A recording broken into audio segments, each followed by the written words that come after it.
Today, we have some major AI news. ByteDance, the owner of TikTok, came out with an AI TikTok influencer generator. Huh, that is cool. This is a big one. And it seems like AI news is getting pretty crazy and coming every day. So I think, Alina, you're going to need some more coffee.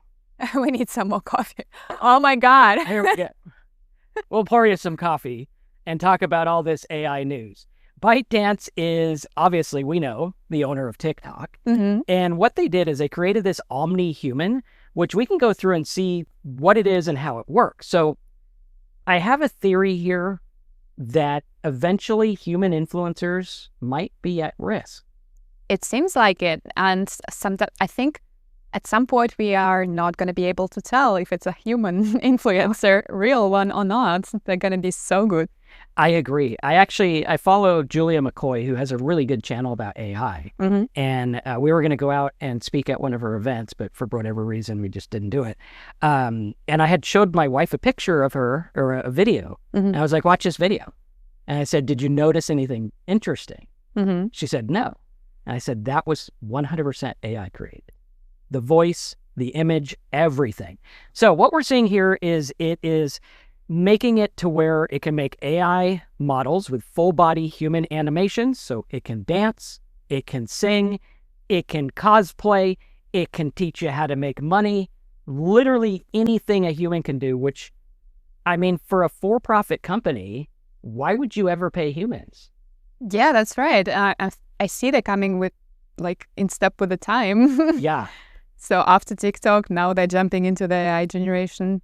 Yeah, exactly. And so with the capabilities, we see single image to video. So I could take a picture of you, you could take a picture of me, boom. Mm-hmm. Now you have a cloned AI influencer. Nice. Which is interesting. I think in the terms of like deepfakes and stuff like that, it's going to get out of hand because... Yeah, looking at how well it is already working. Yeah. That's certainly going to be a next step. Now, I think also for what we do, mm-hmm.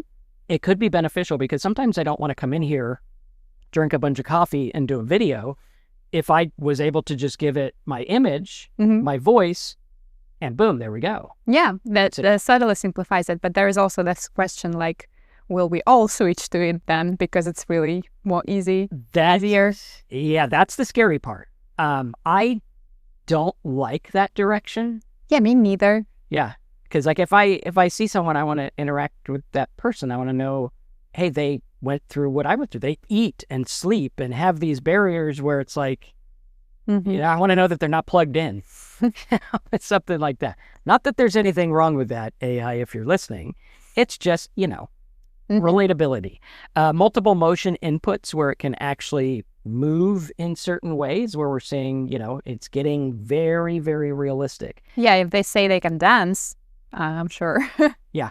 And if you don't know the difference, I would venture to say between 10 and 30% of the content you watch now is probably AI. Mm-hmm. That it's going to be like up to 80. Probably, yeah. Well, and you think about it, like what happened when ChatGPT came on the scene with Google. Mm-hmm. Most people don't know a lot of Google stuff is now AI. Mm-hmm. They don't know that the text is written with AI. They don't know that it was used with AI. And, you know, I think the same thing is going to happen with people. Yes, it's moving so fast, people cannot adjust with the tempo. No, I can't. And I do this for a living. Yeah. You know, we're like sitting here like, oh my gosh, what happened today? Okay, I'm 10 years behind. You know, like the old saying, oh, that's so last year is now like, oh, that's so when I walked in the office and I literally just came here and sat down. Right. So if you guys feel that, smash a like button if you feel like AI is going really, really fast. And one of the things is, I mean, you have 1 billion plus people that can use AI to make content. Mm-hmm. So it's going to get crazy. And there's a lot of people, like when TikTok was threatened of getting banned, there's people that make a living on TikTok. Mm-hmm. And if it went away or an AI took over, that's detrimental to their income. So yeah. Let's see. Style adaptation, photorealistic, entertainment, social media. So let's see what some of the reactions are saying. Can I also point out the body? Can I see? Yeah. The body ratio and body proportion change This one here? Yeah, so you gotta have a real you, but if you want to make yourself slimmer or more fit, Got it. you'll do that too. So that is gonna be scary for self-esteem and everything. that would be, I mean, growing up being just over 5 feet tall was difficult. But what would that do to people who didn't know? Like when you meet people in the real world, I would kind of want to prep them for the fact that, no, I'm not 6'9", like that would be interesting. And I know you were saying that some other cultures, they make themselves skinnier and taller because that's what they like, as if people don't have enough issues with body dysmorphia. Yeah. Yeah, it's out of hand, and I think for that the key is focus on what works for you, what you like, and compare yourself with your own results versus others. Like with content, sometimes I have a hard time because I'm like, there's people that are 20 years old, have no family, have nothing to do.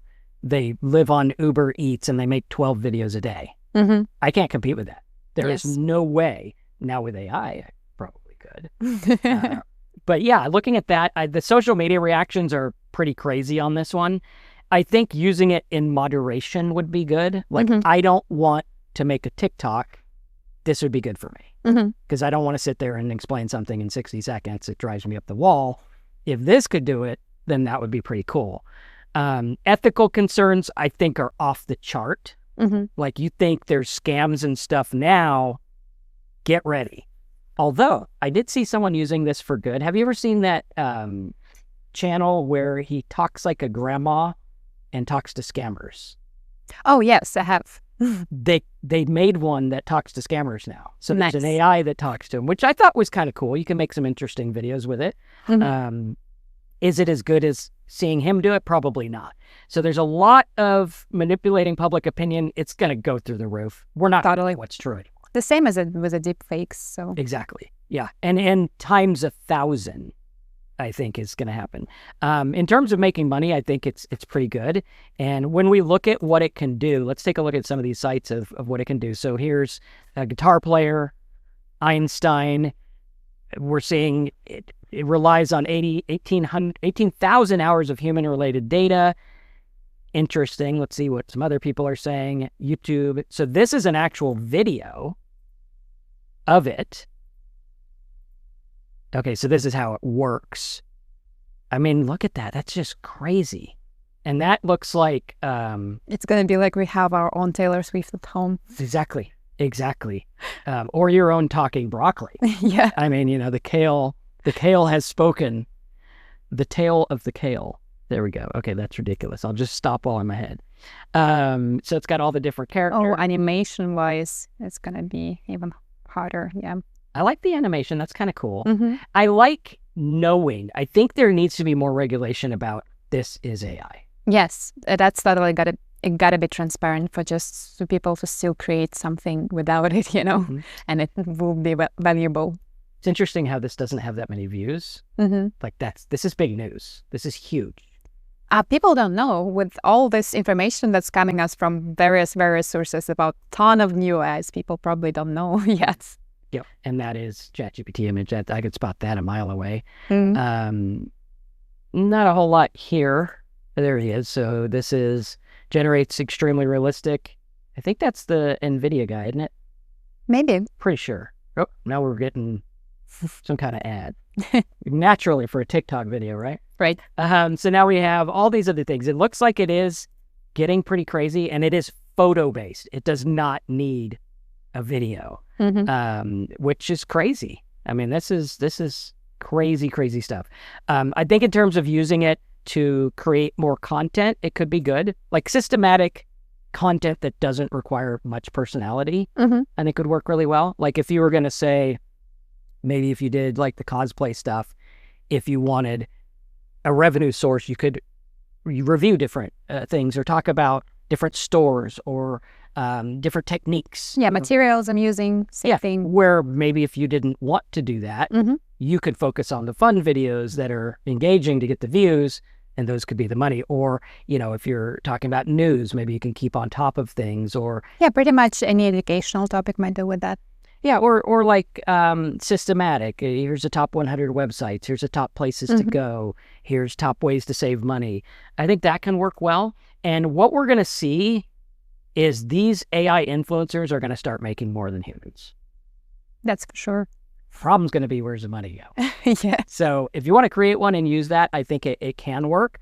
What are your last thoughts on this as a TikTok user? What are your initial thoughts? I would say, like, the first initial reaction, it is scary, of course. I'm scared of it replacing the regular human and regular influencers to the point that we are not able to tell the difference if it's still the influencer or just his avatar that is undistinguishable from it. I see how it can be useful in some other ways. But again, it's like we gotta adjust the whole economic system around it so the jobs don't suffer, the people don't suffer. So we need to adjust to this and we need to use it to good ourselves.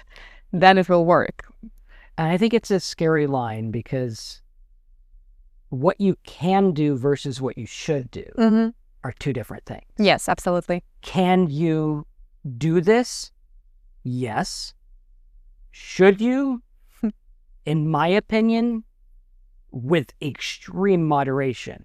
However, the problem is you have people that are in countries where they need to make a living. Like they don't have social systems where it helps them, and they're using this all day, every day, and normal people can't keep up, therefore they have to. It's kind of like the bicycle guy, Lance Armstrong, right? He was in the races, he was doing good. Everyone else was using enhancing substances. He got caught for it. His medal got taken away, and the excuse or explanation was there's no way to be an Olympian without doing this if other people are doing it. Like if other people can lift 5,000 pounds because they drink some magic drink and I don't drink it, I'm never going to compete with them. And I think the same is happening with AI. But I think in a far future, maybe we will have the system of values where the original content that it's not AI, it's going to be somehow more valued than the AI one. But it's going to take a while. And it's going to take, what is that differentiation? And that'll be interesting. That will be interesting. So thanks for watching. Check out the videos in the description. I thought this news was very, very timely to bring to you. Let us know your thoughts below. Can you? Yes. Should you? Let us know as the comments below. Thanks for watching, and we'll see you in the next video. Okay, see you.